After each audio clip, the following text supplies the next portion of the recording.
Hello and welcome to DiverCity Podcast, talking about diversity and inclusion in financial services. As many listeners to the show will know, I travel the world hosting conferences, speaking at many different events about diversity and inclusion, think about the world of financial services and also technology. And on my travels, I get to meet some amazing people. It is a great pleasure today to be sitting in the offices of Flamingo.AI talking to Dr Catriona Wallace. Let me tell you a little bit about Catriona. Based between the US and Australia, Dr Catriona Wallace is the founder and executive director of the artificial intelligence fintech and ASX listed company Flamingo.AI. And Flamingo.AI is the second only woman-led business ever to list on the Australian Stock Exchange. Catriona has been recognised by the Australian Financial Review as the most influential woman in business and entrepreneurship and achieved Advance Australia's highest award in technology and innovation. She has a PhD in organisational behaviour, technology substituting for human leaders, and she was recently inducted into the Royal Institution of Australia, acknowledging her as one of Australia's most preeminent scientists. Catriona is one of the world's most cited experts and speakers on artificial intelligence, customer experience, ethics and human rights in technology, and is also a philanthropist, human rights activist, and a mother of five. And Catriona, thank you so much for being on the show. Julia, such a pleasure. So I have so much to talk to you about because we had the great joy of being on stage, doing a fireside chat at the Women in Payments Conference in Sydney.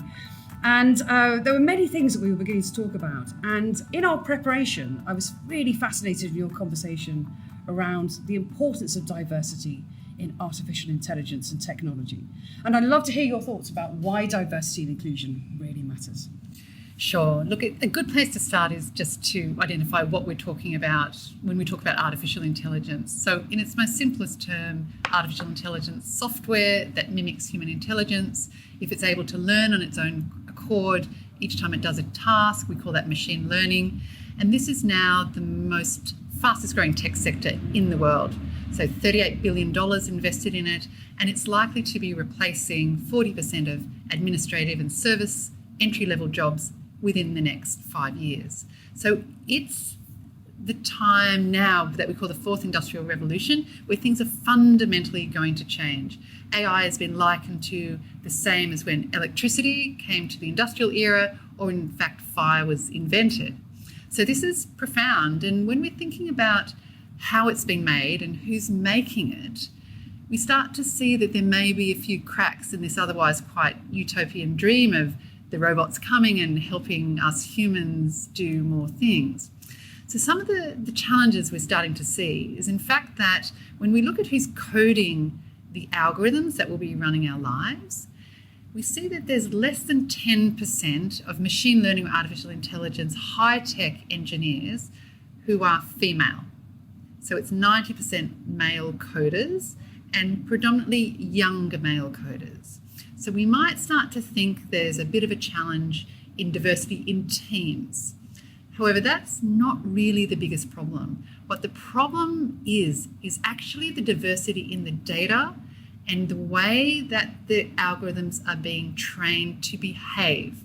So what we do know already is that the data sets that are historical data sets that are used to train AI and machine learning tools are representing what the past of humankind was. And it's actually not that favourable. It's not a great thing that we just take data that represents some of the biases that we already have. So, for example, in the largest data set in the world that's used to train most big machine learning algorithms, it's called ImageNet. It is plagued with all types of language and categorization. Some examples of this is when it does image recognition, it pulls up photos of middle-aged men who are single and classifies them as widowers. It pulls up photos of young women and classifies them as man traps. So it's got this already inherent bias in these massive data sets that have been coded by either well-intentioned or otherwise humans that may or may not be aware of their own bias. So the bottom line is the data sets that we're using to train the machines that will run our world are full of bias, and that's a real problem. So what can we do about it? Do we need to, I mean, is it about awareness in terms of the construction of those data sets? And do you see a shift in awareness that this needs to be addressed? So yes, the awareness of what artificial intelligence, machine learning is in the general population, or even with business leaders, is still very low. In fact, my experience in working across large companies across the world is that the higher up you go in these organisations, the less the leaders actually know about artificial intelligence. And certainly at the board and executive level, there's very limited knowledge of what AI is. So awareness is a big factor. It's also a real challenge because the people who are coding the machines are engineers. They're not statisticians. And even if they're a data scientist, they might be a mathematician who can code, but they're not statisticians. So those of us who are statisticians actually know how to clean data sets and run statistical tests to make sure the data sets are clean and absence of any skewed data or bias before we use them to train the algorithms of the machines. But this craft has been lost in modern world when there's pressure on the vendors, pressure on organisations to be building AI and be building it quickly. What is the incentive for us to make sure that the data is without bias? There's very little. And there's also a complete absence of laws and regulation around this topic. Well, because I know that's one of the things you've been thinking about is where does the governance come in? Not only sort of in-house within the organisations with those coders and hopefully statisticians tackling the challenge, but also the outside world. We live in a time where everybody wants to collaborate. We all want to open APIs, and we all want to kind of, be able to have our data flowing seamlessly from outside our organisations into the next. But I know you've been thinking about governance and collaboration. Right. So I'm working very closely here in Australia with the Minister for Technology and also the Human Rights Commissioner. And we've just put together, and the government has announced, a human rights and ethics framework for artificial intelligence, as well as an AI roadmap for Australia. Now, that's great, but it is a guideline. It is not a rule, it's not a regulation. There's nothing that's going to require an organisation to do this or behave in this way. So right now, as an AI vendor, someone whose company makes AI, there's no rules, there's no laws that govern how we do it. There's nobody who checks our data, nobody who checks our algorithms, there's no certification, there's nothing. So we, as the entrepreneurial community, estimate that we're about 5 years ahead of any rule or regulation that's relevant to where we are.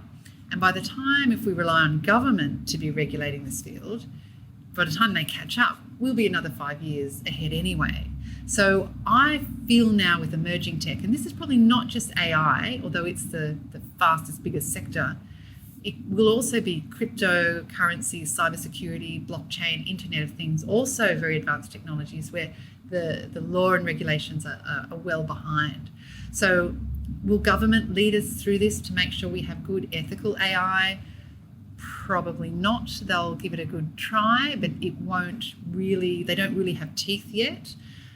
Will it be the general community and public? Well, they know very little about it. It really comes to business leaders, and I don't even think business executives. I think it's senior management, middle management, good leaders, informal opinion leaders within business who recognise that we must do this or else things could be quite dire.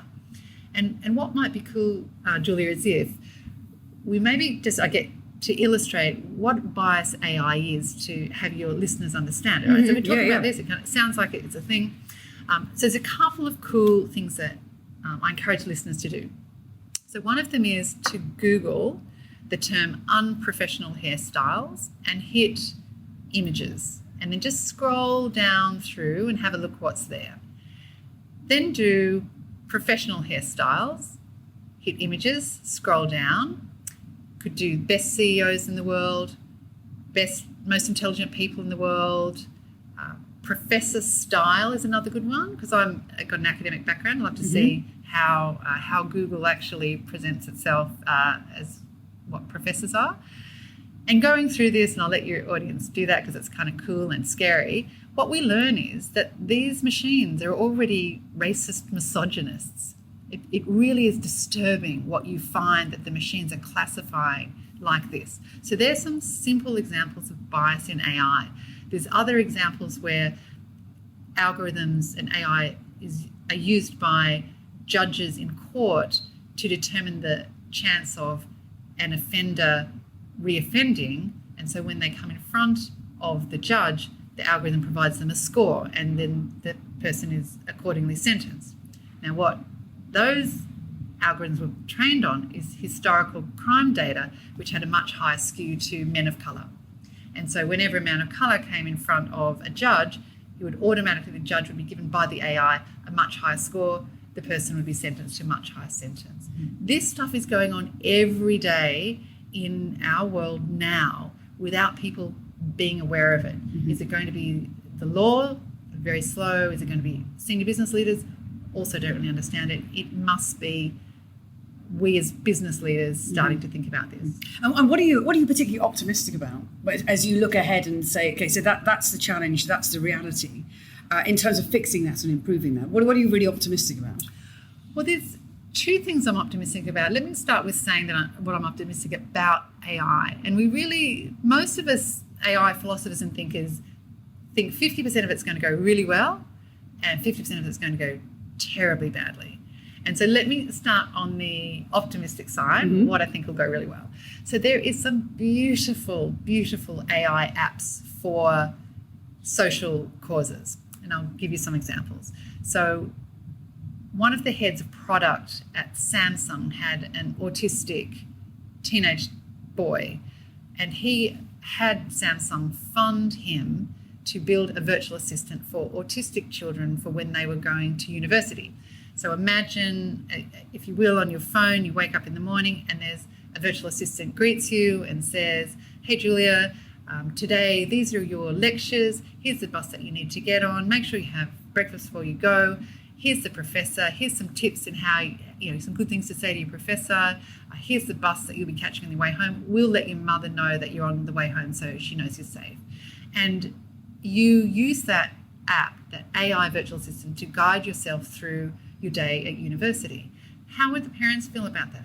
It's just so beautiful. How would you, as a child with autism, feel more confident in how you'll navigate the day? Fabulous.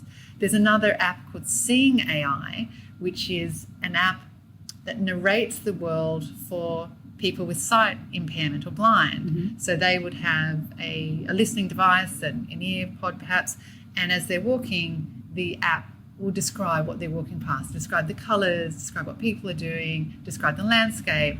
How beautiful and stunning. Yeah, amazing. And enabling, massively enabling. Completely.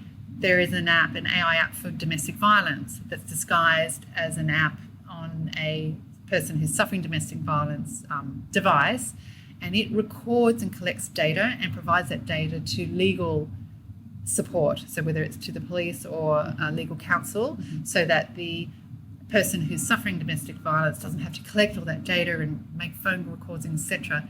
A beautiful assistant to someone who may be suffering terribly. Another gorgeous one is called Child Tracker. This was released in India. It's using facial recognition technology to identify missing children. Within the first 3 days it was launched, 2,930 children who were missing were identified across India. Amazing. Yeah. How extraordinary. Yeah. What an extraordinary humanity we're faced with if we can have the robots and machines help us do those things. And we think a lot in financial services about, obviously about payments, and we think about financial inclusion and beginning to think about actually how that unlocks potential for, particularly thinking about people with disability perhaps, and their ability to engage with financial services in a very confident way. And it's just incredibly enabling to be able to do that, which is extraordinary. So I'd love to move on. Thank you for the insights around AI. It is interesting, this conversation around governance and data and how that's going to change in time, and the role of business in terms of really being aware of of the biases that exist within it. I don't want to move naturally on the word bias. However, you were one of two organisations that are female-led that listed on the Australian Stock Exchange. I mean, that must have been a fascinating journey to capital raising, getting listed, and all the advisors that come around you, and looking at the world of capital markets. I'd love to hear some of your stories from that journey. Right. Yes. So at the time we listed, which was November 2016, I had a female chair, Kathy Reid, who's just the most incredible businesswoman. And much to our great surprise, we learnt that we were the second only woman-led business to list on the ASX, which is staggeringly disturbing, actually. Mm-hmm. But now that I've been in the capital markets, I can kind of see why. It's what I regard as a hyper-masculine environment. So I see very little diversity in the capital markets. It's predominantly males, middle-aged males, predominantly white males, who are the funds managers, the investments managers, the stockbrokers, etc. So it's been quite a journey to actually have investors understand how we as women run businesses and how we might do it a little bit differently, how we present, which might be a bit differently. And of course, we know that it's enormously difficult for women historically to raise capital. Mm-hmm. Less than 2% of all venture capital globally goes to women-led businesses. Yeah. So we've actually been quite effective on raising capital on the public market, mm-hmm. But it doesn't come without its great difficulties, and indeed I have some great. I was going to say, could you share some war stories? Could you talk us through a few? Yeah. So probably the most interesting one was very early in the piece when Kathy and I went and we did some investor roadshow, and we were down in Melbourne and we were presenting to a group of investors, and we were on our way back, flying back to Sydney. And one of the directors got a call and he said, "Oh, wow, someone's wanting to invest $1 million in the business." And we said, "Great, that's fantastic." That's a good call to have. Good call to have. Yeah. We're very happy. We've obviously done very well. And then the board member, I could just see his blood draining out of his face. And he said, "Okay, there's a condition. What's the condition?" And he said, "Oh, Catriona, they've got a condition." I said, "Of course, of course. What is it? Revenue, or reducing the burn, or reducing cost of customer acquisition? What might it be?" And he said, no, look, it's none of those. It's none of those things. And I said, "Oh, okay, well, what else is it?" He said, "Oh, well, this investor will invest $1 million into the business if the female CEO takes her nose ring out." So $1 million into the business if the female CEO removes her nose ring, that will warrant that level of investment. And did they become an investor? I know the answer to this question before we begin.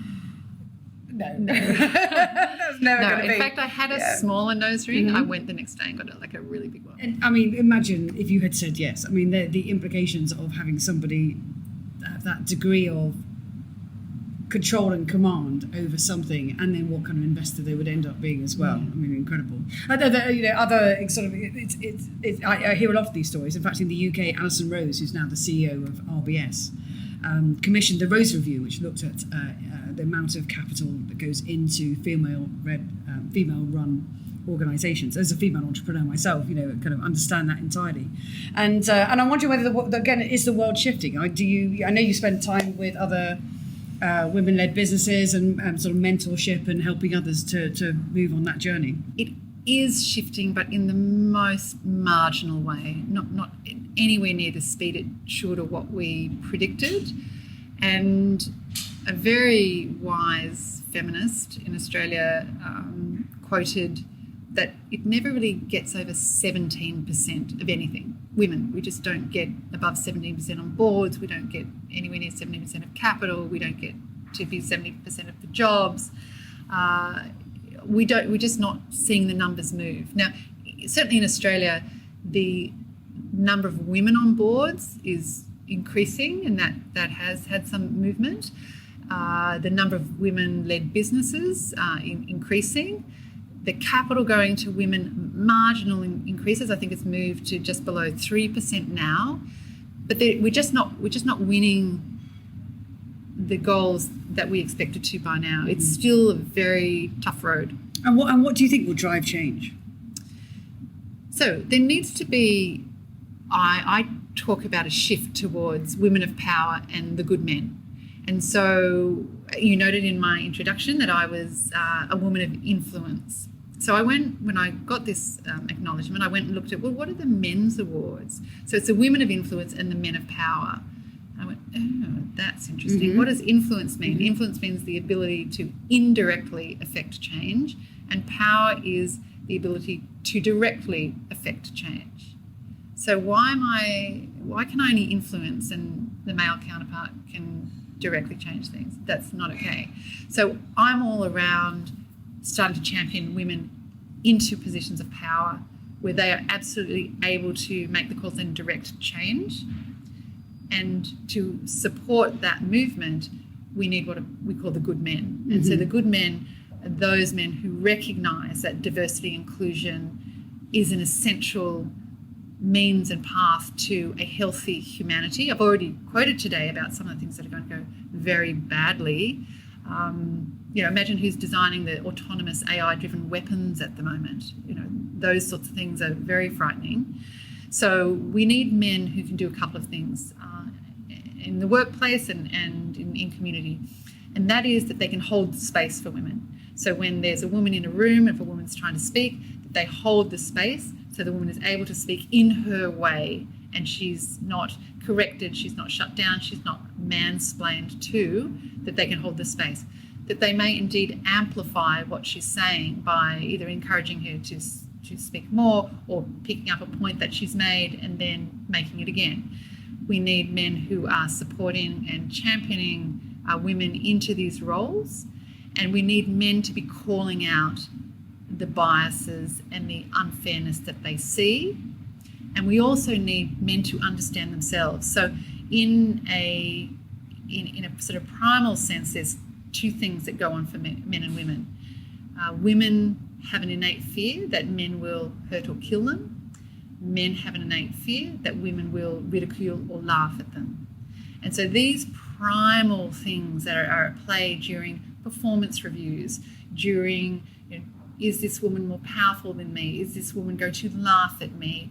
Is this woman going to be promoted ahead of me? All of these things where there's a sense of threat, men just need to be aware of what comes up in them from their sort of primal self or their conditioned self and be able to deal with those and to start to really see women in their true right and for the true value that they bring to a workplace, and that we have a rightful place at the table in positions of power. And if we sort of think back to the conversation we were having on stage yesterday, one of the things that really struck me was in addition to the relationship with men, the good men who are calling out, and they go through their own career paths, their own career journeys. One of the things we're thinking about a lot on the podcast at the moment is that sort of hiring manager, management level is kind of splitting out into those who are completely agnostic and actually still don't get the diversity joke in terms of high-performing teams, but that is shifting, is my opinion. The second is those who feel very threatened by that and feel blamed for it, and those who are very positively engaging, exactly as you've described. And in order to kind of to address the group that feels most threatened is the way in which female career journeys and male career journeys run in parallel very differently, but also begin to intersect as well. And I know you've got some fascinating thoughts around that. That kind of female career journey, which I'd love to hear, for you to share with the listeners. So the heroine's journey? Mm-hmm. Yeah. So my partner's name is Dr Arne Rubinstein, and he's world expert on rites of passage for men. And my son, Hunter Johnson, runs a program called The Man Cave. And his two greatest champions are actually Harry and Meghan. Your royalty, our royalty. Because they're yours too, yes. Hunter works in redefining masculinity for teenage boys and what mental health as a result of redefined masculinity. So it's so Okay. beautiful. So I'm surrounded Yeah. by men who work in this area of what is the masculine journey. So then I've encouraged by both of these men to start to look at what is the heroine's journey, what is the female's journey. And this is what we've learned so far. So the heroine's journey starts out, we as young women, with something called the separation from the feminine. So this is as we are small girls, we may like to play with dolls and ponies and fairies and pixies, but very soon, probably mid-primary school, we recognise that those things are not really valued by society, and the things that our fathers are doing or the boys are doing are regarded more highly or rewarded. And the fact that our mothers might be, even if they are working, they're still doing things at home, carer type duties, and we don't really recognise that those things are rewarded in society. So we start this separation from the feminine and we start to identify with the masculine. And so we then, early teenage years, start to think, oh, what's my career going to be? What are the goals that I want to achieve? What education do I want? What's going to pay me well? Do I need a husband? Do I need a family? And we start these type of goal setting and start to achieve those things that we think society regards as successful, which are much more strongly associated with the masculine archetype than the feminine archetype. So we go separation with the feminine, identification with the masculine. Then we get to a certain time, and this is very interesting because I think it also relates to that time we know that women start to peel off from the workforce and leadership positions in their 30s and 40s. So now it's a time called the illusion of success. So we as women have got to a certain level, we've got the house, we've got the car, we might have children, we've got the job, we've got the degree, and we in all intents are successful. However, we start to realise that there's something missing, that success doesn't feel as good as we thought, it's hollow. And so what the phase next on the heroine's journey is what we call the spiritual aridity. So we start going, okay, I just don't feel this. I'm not really finding meaning or purpose in what I'm doing. And the next step from there is what we call the descent to the goddess, which is actually tracking back to our true feminine womanhood. And that might be some women take themselves off on a retreat, some women find themselves sitting around with candles and aromatherapy going, who am I and how did I get here? And why am I not fulfilled or happy? What is it that I'm missing because I've ticked all the boxes? But what on the heroine's journey has been missing is the complete separation from the feminine archetype. So the next phase after descent to the goddess is yearning for the feminine. And that's where you see these big groups of women networking groups. You see the women wanting to go on retreats and holidays together, and women start to yearn for the sisterhood and to connect back to their womanhood. And the next phase from that is what we call the repairing or healing of the mother-daughter split. So that's not necessarily your own biological mother or your own biological daughter, but it's the healing of your original womanhood and the daughter that separated and went off to do the masculine journey comes back and goes, actually, as a woman, now I want to be whole. And so I integrate the mother-daughter and I heal that, and I value things that are feminine. I value things that are womanly. And then the final bit is then the integration of self. So in a dualistic way, we say that's integration of the masculine and feminine. I'm moving a bit away from everything having duality, being masculine and feminine. I think there's probably shades that are not masculine and feminine, but it is that integration of self. So by the time we've gone through the full cycle of the heroine's journey, we are strong, we are whole, we are integrated, and we're no longer splitting off into the masculine and the feminine, and we're no longer denying the feminine self. It is there strongly represented in who we are.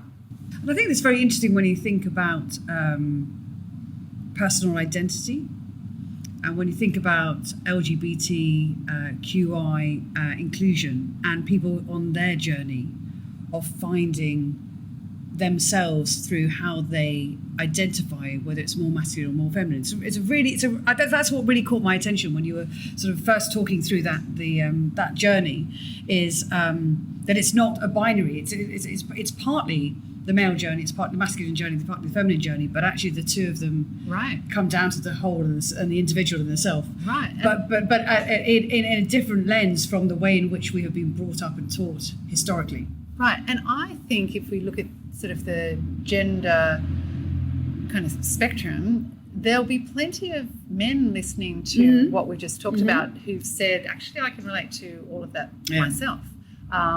Or any gender. I don't know, we talk about masculine and feminine, but I think it is beyond that. And whether it's the heroine or hero's journey or any other type of journey, it's a cycle. And you saw how the women that we spoke to reacted yesterday. Absolutely, yeah. When they kind of start to identify, oh, I'm not alone. The fact that I've just felt these things doesn't mean that I'm failing or that I'm the only one feeling this.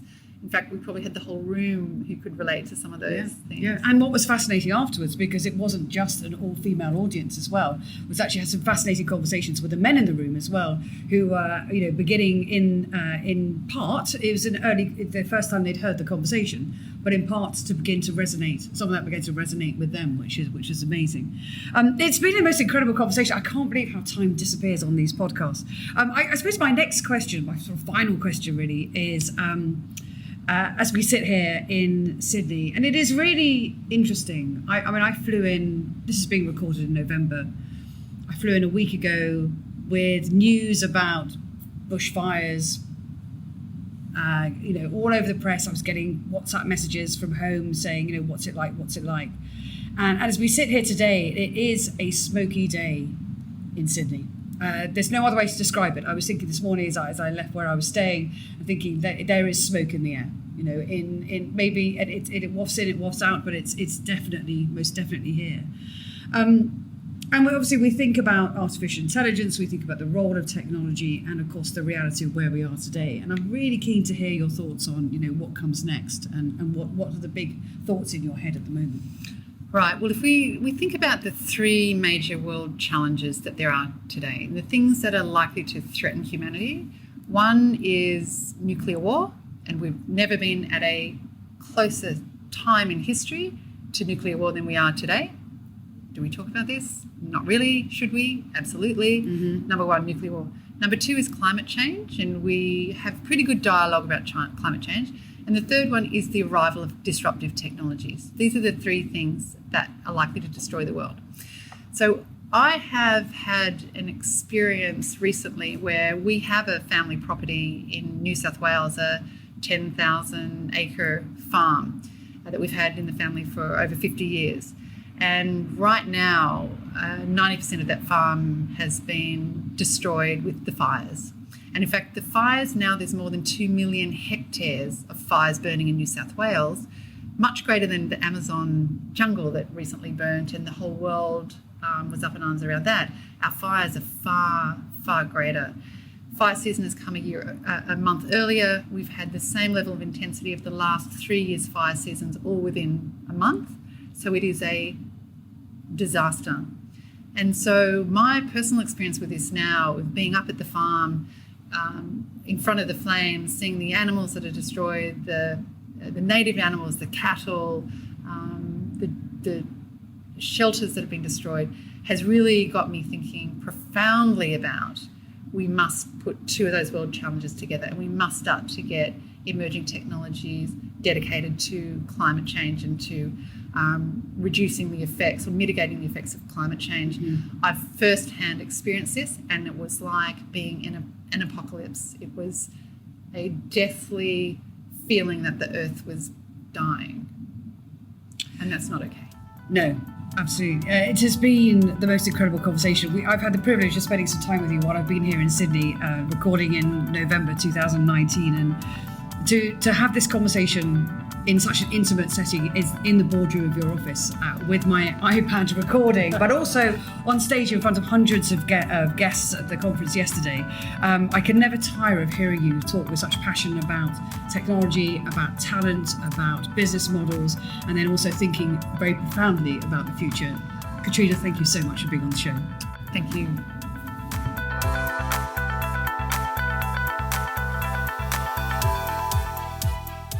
This episode of DiverCity Podcast was produced by me, Kieran Yates, on behalf of Julia Streets Productions. You can find out more about the guests on this week's show on our website, DiverCityPodcast.com, and that's diversity with a C, not an S. Whilst you're there, you can also sign up to our newsletter for all our latest updates.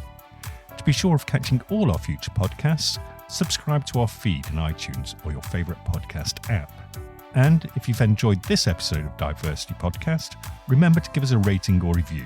It all helps promote the show to a wider audience. Finally, our Twitter handle is @DiverCityPod. Thanks for listening.